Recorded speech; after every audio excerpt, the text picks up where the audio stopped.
1절에 보면 허물의 사함을 받고 자신의 죄가 가려진 자는 복이 있도다 라고 얘기를 하고 있잖아요. 물론 밑에도 2절에도 복이 있도다 라고 얘기를 하고 있는데, 여기서 자신의 죄가 가려진 자는 복이 있도다 라는 이 말의 의미가 사실 내 죄를 숨기는 사람은 숨겨 꼭꼭 숨겨놓고 있는 사람은 복이 있도다 라는 그런 의미는 아니에요. 사실 이 말씀은 하나님께서 그 죄를 덮어준 사람은 복이 있도다 라는 의미거든요. 이거는 일단은 알고 넘어가 볼게요.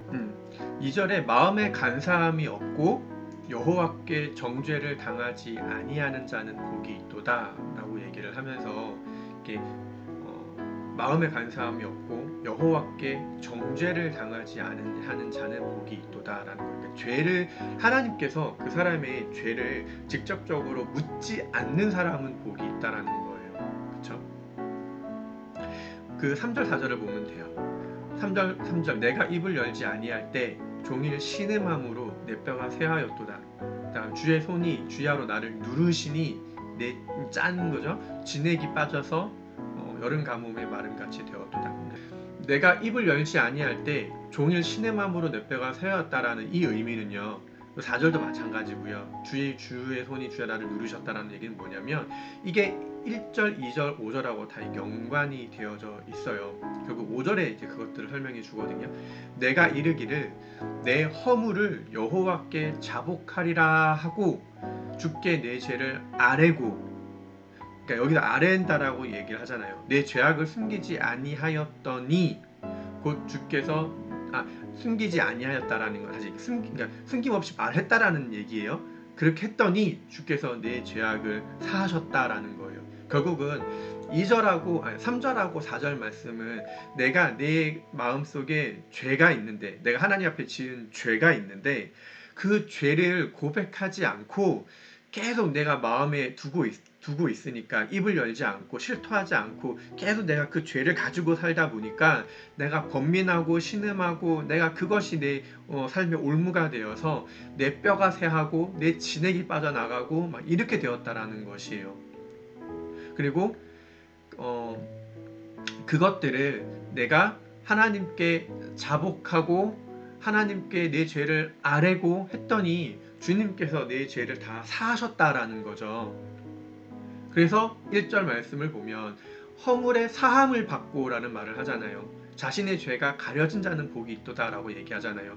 다윗이 그런 죄가 있었는데 그 죄를 이 5절 말씀처럼 다 하나님께 아뢰이고 다 내 허물을 다 고백했더니 그 허물의 사함을 받고 그 다음에 그 죄가 하나님이 그 죄를 덮어주심으로 말미암아 내가 이제 그 마음이 회복이 되었다, 복이 있도다라는 그 얘기를 고백을 하는 거예요. 그래서 내가 하나님이 내 죄를 물은 것이 아니라 여호와께서 내가 하나님께 그 죄를 낱낱이 고백을 했더니 여호와께서 이제 여호와께서 직접 정죄를, 그러니까 잦은 실토를 한 거죠. 그러니까 하나님께서 정죄를 하지 않았기 때문에 그렇게 하나님께서 정죄하지 않은 사람은 2절 말씀에 복이 있도다라고 얘기를 하는 거예요. 1절부터 5절까지의 말씀이 그런 얘기예요. 그리고 6절의 말씀을 보면 그렇고 6절 7절 말씀은 뭐냐면 그렇게 고백하지 않은 사람들은 뼈가 마르고 그 다음에 내 진액이 빠져나가고 막 이런 내가 죽을 것 같은 고통 가운데 환난 가운데 있지만 내가 자초한 환난이에요. 내 죄를 고백하지 않은 것에 대한 내 죄값이에요. 그런 사람들이 그렇게 그런 죄 때문에 어려움을 당하지만 하나님께 고백을 했던 사람들은 이제 이로 말미암아 내 모든 경건한 자는, 그러니까 여기서 말하는 경건한 자는 그 하나님과 이제 그 기회를 가졌던 그 사람들, 주를 만날 기회를 얻어서라고 말하잖아요. 그러니까 하나님께 고백하고 주께 기도하는 횟지라라고 나오잖아요. 그랬더니 그런 사람들은 진실로 홍수가 범람할지라도 그에게 미치지 못하리라, 안전하다라는 거죠. 주는 나의 은신처시오니, 그렇게 고백한 사람들은 하나님께서 그 모든 환난과 상황들을, 그 죄악을 사하신다라는 거죠. 그래서 그 하나님께서 나의 은신처시오기 때문에 환난에서 나를 보호하시고 구원의 노래로 나를 두르시리로다 라고 해서 나를 보호하신다라는 얘기를 하는 거예요. 1절부터 7절까지가 다 그런 얘기예요. 내 마음에 죄가 있을 때 죄를 고백하지 않은 사람은 이렇게 힘들고, 내 죄를 다 하나님 앞에 낱낱이 고한 사람들은 이렇게 복을 받고, 그 다음에 그것에 대해서 하나님께서 다 그 죄를 해결해 주시고, 그런 이제 모습이 1절부터 7절까지의 말씀이라는 거예요. 그렇죠? 그런데 이제 우리가 아담과 하와 때, 하와가 아담이 이제 선악과를 따먹고 죄를 범했을 때 하나님께서 가죽옷을 해 입혀서 이제 그 두 사람의 이제 그걸 덮어 주시잖아요. 사실 이것이 뭐 물론 좀 신학적으로 좀 이렇게 신학적으로 좀 깊게 들어가면 어떤 예수님의 희생에 대한 부분들에 대해서 미리 보여주신 부분도 있지만, 그냥 그때 상황만 그냥 단편적으로 딱 보면 하나님께서 아담과 하와의 죄를 덮어주신 거죠. 가려주신 거죠. 그래서 1절에 자신의 죄가 가려진 자는 복이 있도다 라고 말하는 이 말씀 자체가, 내가 죄가 있는데 내 죄를 하나님 앞에 고하고 그 죄값을 하나님께 용서하실 하나님이 어떤 그 죄의 죄가 어떤 죄냐에 따라서 하나님께서 우리가 자복할 때 그냥 뭐 이 정도는 그래 됐어 넘어가 줄게 라고 하는 부분이 있을 수도 있고, 우리가 좀 하나님 보시기에 좀 큰 죄를 대역 죄를 지으면 하나님께서 어떤 그 죄에 상응하는 어떤 대가를 지불하게 하실 수도 있고, 하지만 뭐 그것이 경중을 떠나서 우리가 어쨌든 하나님 앞에 우리의 죄를 낱낱이 고하면 그 아담과 하와의 어떤 그 허물을 덮어주셨던 하나님의 그 은혜가 우리에게도 동일하게 우리 자신의 죄가 가려질 수 있고 되어진다라는 것, 하나님의 자녀로서 계속적으로 그 삶을 유지해 나갈 수 있는 그런 복된 삶을 계속적으로 살 수 있다라는 뜻인 거죠. 근데 제가 조금 전에도 얘기했던 것처럼 하나님께서 죄의 경중에 따라서 그 책임을 묻는다라고 제가 조금 전에 말씀을 드렸잖아요. 그런데 우리가 그렇게 생각해 볼 수 있는 거죠. 하나님이 어떤 결과를 주시든지 간에 그 결과는 하나님께서 우리에게 하시는 가장 선한 길이라는 것을 우리가 좀 이해할 필요가 있고, 또 그것에 대해서 감사할 필요가 있는 거죠.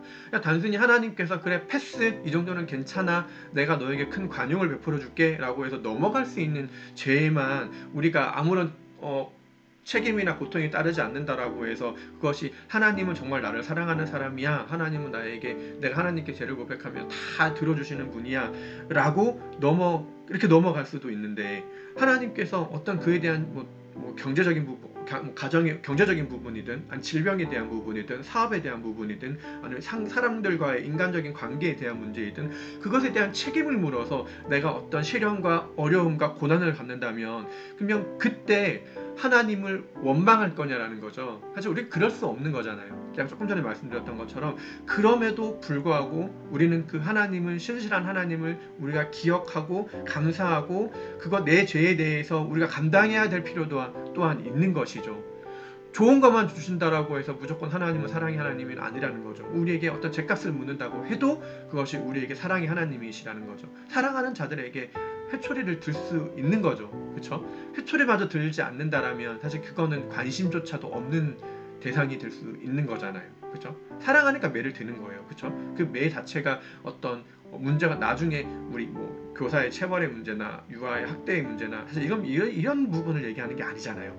우리 일반적인 얘기를 하는 거죠. 하나님께서 우리에게 지팡이와 막대기로 우리를 훈계하실 때 그것에 대해서 우리가 감당할 수 있어야 우리는 그것이 귀한 어떤 하나님의 그 섭리 안에 있다라고 볼 수 있는 거죠. 얼마 전에 어저께 시편인가요? 지난주 시편에 그런 얘기가 있어요. 하나님께서 나를 끌어내어 보호하셨다라고 제가 성경 말씀을 인용했잖아요. 다윗이 하나님께서 끌어내어, 그렇죠? 그리고 잠깐의 고통은 이런 얘기를 한 적이 있잖아요. 맞아요. 하나님은 때에 따라서 우리가 정말 말을 듣지 않으면, 여기 보면 8절에 보면 내가 내 갈 길을 가르쳐 보이고 너를 주목하여 훈계하리로다 라고 얘기하고 있잖아요. 훈계. 근데 그 앞에 더 중요한 게 있죠. 너를 주목하여. 우리를 주목하고 우리에게 관심이 있기 때문에 우리를 훈계하시는 거죠. 그렇죠? 그 훈계의 어떤 솔루션이 내가 원하는 길이 아닐 수 있어요. 근데 하지만 하나님께서는 분명 성령님께서는 우리에게 선한 길을, 갈 길을 보여주신다는 거죠. 내 갈 길을 가르쳐 보이고라고 얘기하고 있잖아요. 그래서 너를 주목하여 훈계하리로다라고 얘기하고 있잖아요. 그래서 다윗을 끌어내어 인도하신 거죠. 끌어내어 보호하신 거잖아요. 우리에게도 그러신다라는 거예요. 우리를 사랑하시고 우리에게 관심이 있고 우리를 주목하시기 때문에 내 갈 길을 가르치는 방법이 우리를 훈계하는 방법이 되어질 수도 있다라는 거예요. 근데 그 사실을 가지고 하나님 나에게 너무 잔인하세요라고 원망할 필요가 없는 거라는 거죠. 원망해서 안 된다라는 거죠. 쟤는 왜 저렇게 하고 나한테는 왜 이렇게 하세요라고 말할 수 없는 거라는 거예요. 그 모든 것이 하나님의 섭리고 하나님의 은혜고 하나님의 사랑이라는 걸 우리는 기억해야 될 필요가 있다라는 거예요. 예, 그렇죠? 9절에 보면, 그러니까 8절의 말씀, 너희를 주목하여 훈계하리로다라는 말씀과 좀 비슷한 맥락이긴 한데요. 너희는 무지한 말이나 노새같이 되지 말지어다. 그것들은 제갈과 굴레로 단속하지 아니하면 너희에게 가까이 가지 아니하리로다. 요거는 조금 우리가 상징적으로 좀 해석해 볼 필요가 있는데, 제가 쉽게 설명을 해보면, 여기서 말은 진짜 우리의 말이에요. 타고 다니는 말이 아니에요. 그리고 여기 노새는 말이에요. 말인데 늙은 말이 아니에요. 그래서 노새같이 되지 말지어다라면 나이가 들면은 좀 고집이 세지고 뭐 자기 생각이 강하고 그래 하나님 말씀을 안 듣고 내 고집대로 이런 뜻이 아니에요. 그러니까 여기 너희는 무지한 말이나 그러니까 이게 무지한 말이라는 말이 뭐냐면 쓸데없는 말, 의미 없는 말 그리고 어떤 제가 적어놓은 게 하나 있는데 분별력이 없는 말, 그죠? 그리고 이런 말들을 주의 깊지 못하는 말, 이런 말들이 하지 말라는 뜻이고, 노새같이 되지 말지어다라는 이 노새의 성질을 보면, 잘은 모르겠어요. 제가 잘은 모르겠는데, 제가 아는 바대로만 얘기를 해보면, 노새가 좀 성격이 좀 급하대요. 빠르고 급하고 막 이런 어떤 동물의 어떤 습성을 좀 가지고 있나 봐요. 그래서 그것을 제갈과 굴레로 단속하지 않으면 마치 망아지처럼 날뛰고 야생마처럼 날뛴다라는 거예요. 그래서 너희에게 가까이 가지 아니하리로다 이 말 뜻을 그러니까 요 전체적인 맥락을 보면 한마디로 요약해 보면 어떤 뜻이냐면 너희 입술에 제갈을 물리라라는 그런 말이 혹시 성경 말씀 중에 있거든요. 이것이 뭐냐면 우리가 우리 스스로를 계속적으로 단속해야 된다는 것이에요. 주의해야 된다는 거예요. 내가 잘하고 있나 못하고 있나, 내가 하나님의 뜻이 어떤 거지, 하나님의 섭리가 무엇이지, 하나님이 원하시는 것이 무엇이지 라고 우리가 우리 스스로를 매일매일 점검해보고 단련해보고 생각해보고 이제 그래야 해야 된다는 거예요. 그런데 그 기준이 뭐예요? 하나님의 말씀이죠. 그래서 이 9절 말씀을 다시 한번 요약해 보면 우리가 하나님의 말씀을 근거로 날마다 내 걸음걸이가 정말 하나님으로 향해 있는지, 내가 하나님 주께로 향해 가고 있는지 늘 우리가 고민해 봐야 된다라는 얘기를 하는 거예요.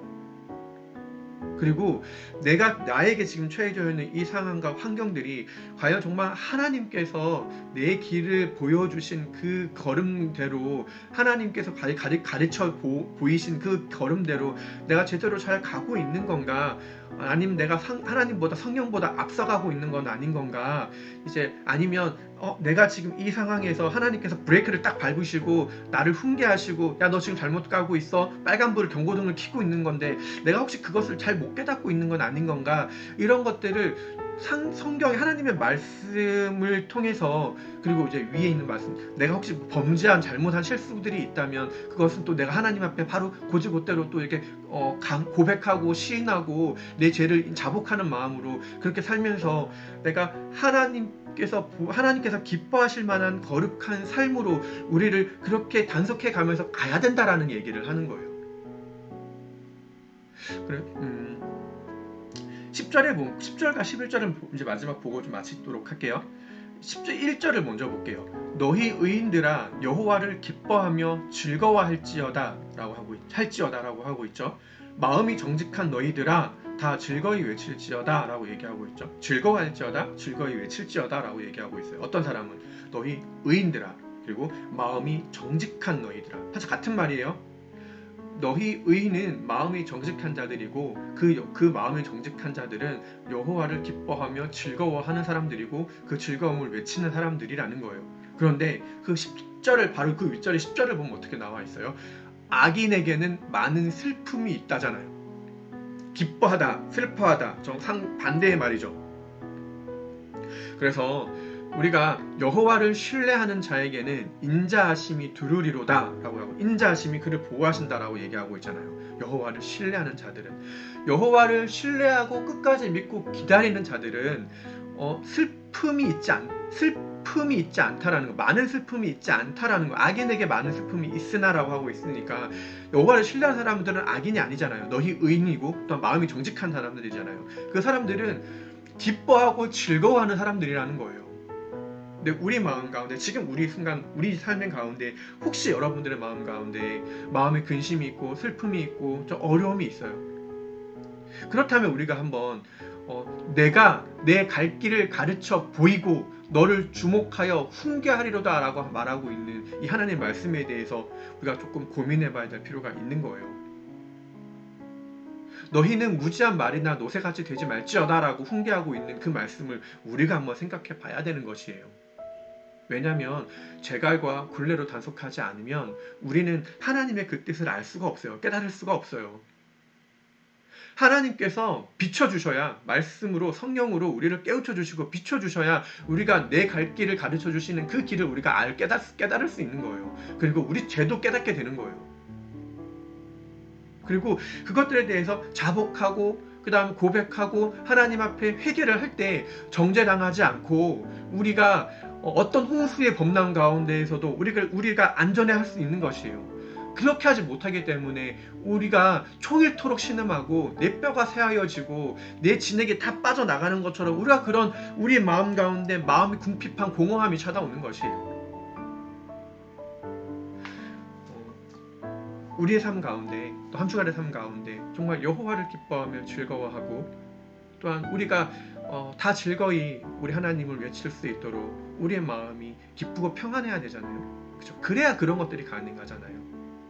우리가 그런 마음을 가지며 또 한 주간을 살아갈 수 있도록 우리 마음 가운데 혹시나 한 주간 아니면 과거에 하나님 앞에 아직도 고백하지 못한 죄가 있거나 아니면 나의 무지가 있거나 나의 욕심과 자만이 있거나, 그럼 하나님께서 정죄하시기 이전에 우리가 먼저 우리의 마음을 하나님께 열고 우리가 하나님 앞에 그 모든 것들을 고백하고 자백함으로 그러니까 정말 즐거워하고 기뻐할 수 있는 삶, 한 주간 그렇게 하나님을 찾고 부르짖을 수 있는 그런 삶을 좀 살아갔으면 좋겠다라는 생각이 듭니다. 자, 이상입니다. 기도하시겠습니다. 감사합니다. 내일 또 찾아올게요.